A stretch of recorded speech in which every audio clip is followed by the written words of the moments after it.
Run batteries until dry. Confirmed.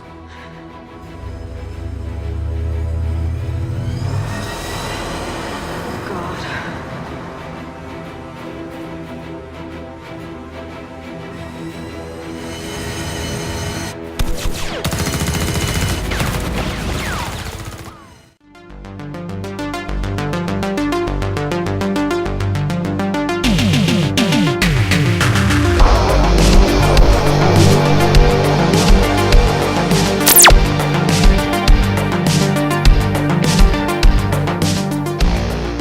When I first saw the trailer and the kind of the poster and screenshots and stuff, I was reminded of the classic air quotes science fiction movie Robot Jock. So I thought it might be kind of like that.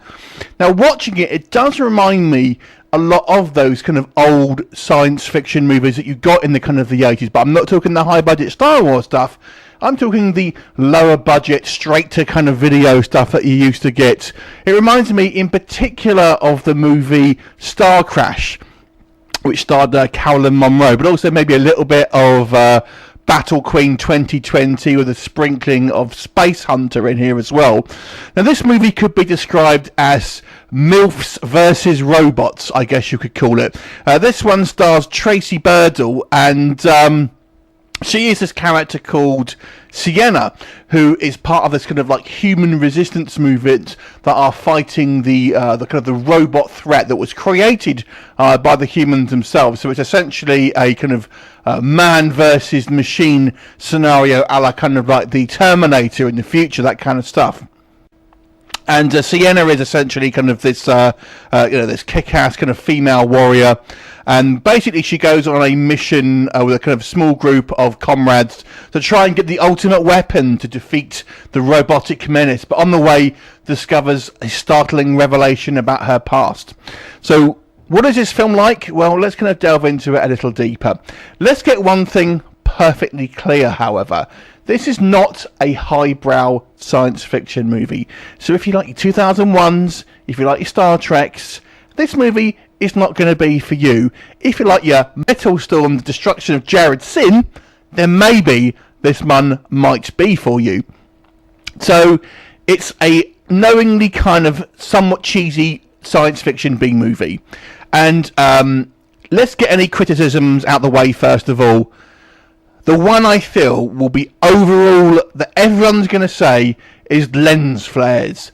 My God, I mean, if you think the J.J. Abrams Star Trek movies overused lens flares, you have seen nothing, I absolutely guarantee you.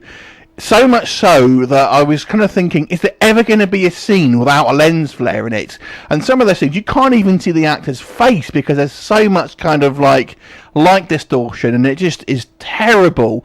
Way overused.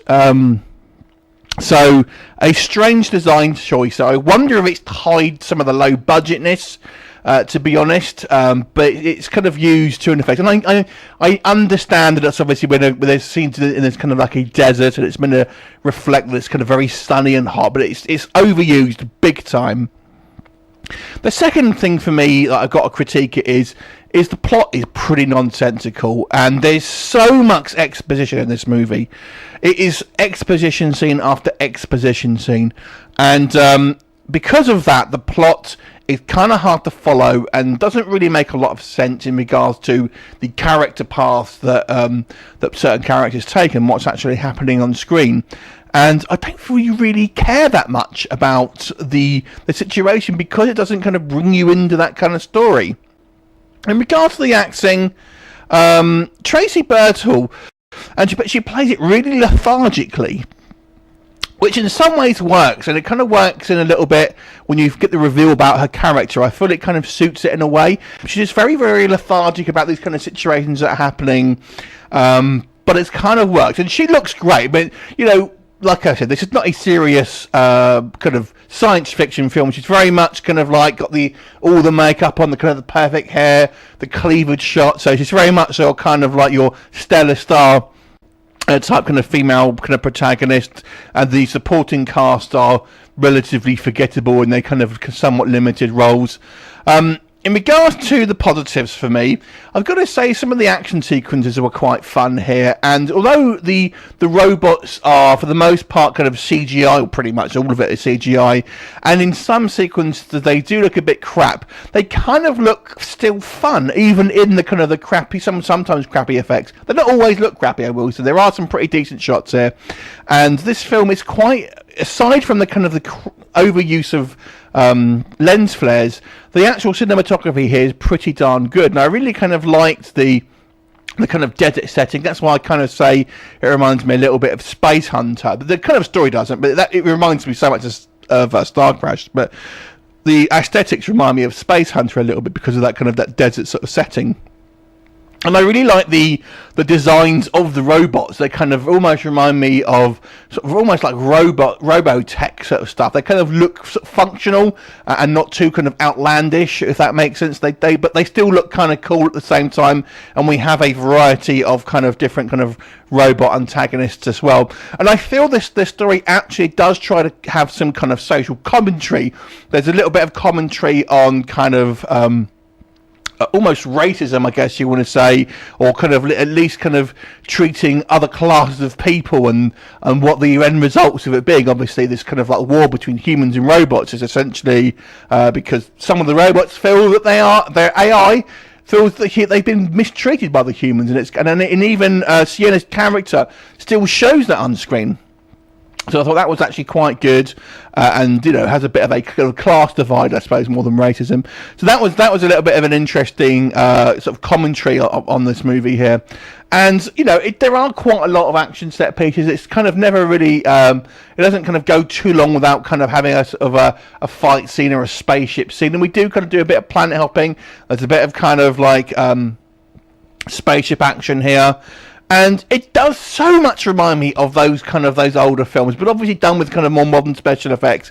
So my recommendation would be this: if you like the kind of the lower budget sci-fi movies of yesteryear, of the 80s, and probably some degree early 90s, then you'll probably like this film, but obviously adjust your visual expectations to suit more modern special effects. But I feel this movie is a little bit of a confusing mess in places and doesn't really make a lot of sense, and because of that, it kind of is somewhat hard to get into, and you don't really care all that much about the plot. So overall, I'll give this movie a 6 out of 10, because I do think visually it's very interesting, and I love those science fiction films, so I maybe do have a greater appreciation of this kind of movie than some. So bear that in mind if you do want to watch it. But a 6 out of 10 for me. Have you seen it? What did you think of it? Leave me a comment, and I'll look forward to seeing you next time. Bye for now.